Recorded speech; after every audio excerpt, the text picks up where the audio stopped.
نبی سب سے اولا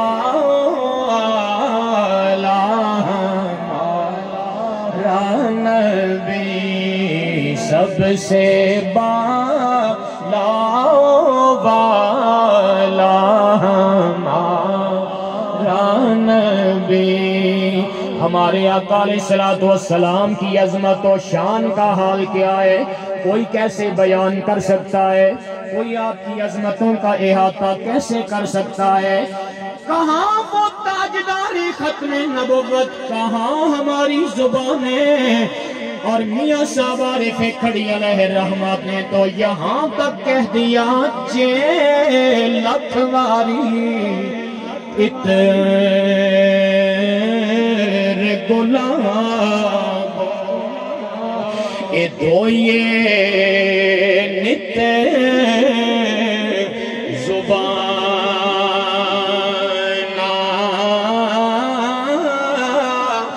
پر نام انہاں دے لائق نام کی کلمے دا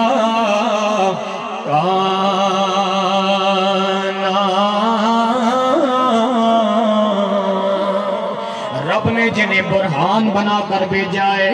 برہان کا مطلب ایسی دلیل جس کے سامنے ہر دلیل عاجز ہو کے رہ جائے۔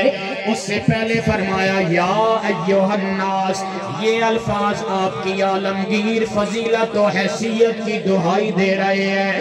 میرے دوستو بزرگوں، گویا میرے رب نے بتا دیا اے اپنی عقلوں پر ناز کرنے والوں، اپنی فکروں پر ناز کرنے والوں، اپنے علم و فن پر مہارت رکھنے والوں اور اس پر نازاں رہنے والوں، ایٹم بم بنانے والوں، سن لو میرا محبوب تم سب کے لئے ناقابل شکست دلیل، ناقابل دلیل، ناقابل تردید برہان، اور میرا یار تم سب کے لیے روشن ترین نشان بن کے آیا۔ سارے کہتے سبحان اللہ، کوئی گل نہیں۔ سیاسی و سماجی بڑے بڑے احباب میرے مہربان ہیں، مشفقین ہیں، آپ سارے تشریف فرمائیں۔ ایک ایک کا نام سعادت مندی ہے، یہ میرے سامنے خوبصورت ہستیاں ہیں، لیکن سب غلامان مصطفیٰ ہیں۔ سبحان اللہ، ہم ایک ہی بارگاہ قدس کے بے دام غلام ہیں، ان کی شکر ضرور کہیں گے سبحان اللہ۔ اللہ سلامت رکھے، شاد آباد رکھے۔ توجہ فرمائیے، چند جملے ہیں۔ آج تمہارا موبائل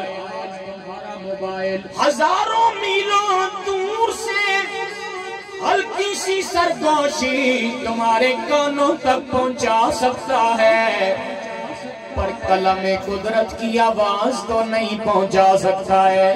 ہمارا نبی اس شان سماعت کا مالک ہے۔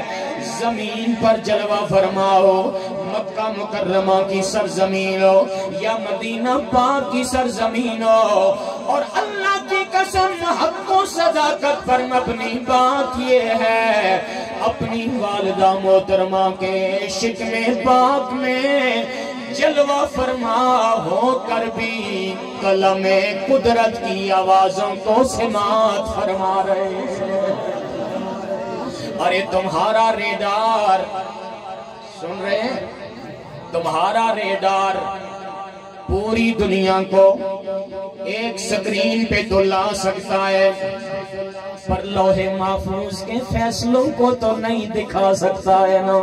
پر ہمارے آقا علیہ السلام کی عظمت و شان کا عالم یہ ہے، یہ نبی اس شان بصارت کا مالک ہے، زمین پر جلوہ فرما ہو کر لوح محفوظ کے سارے راز جانتا بھی ہے، دیکھتا بھی ہے۔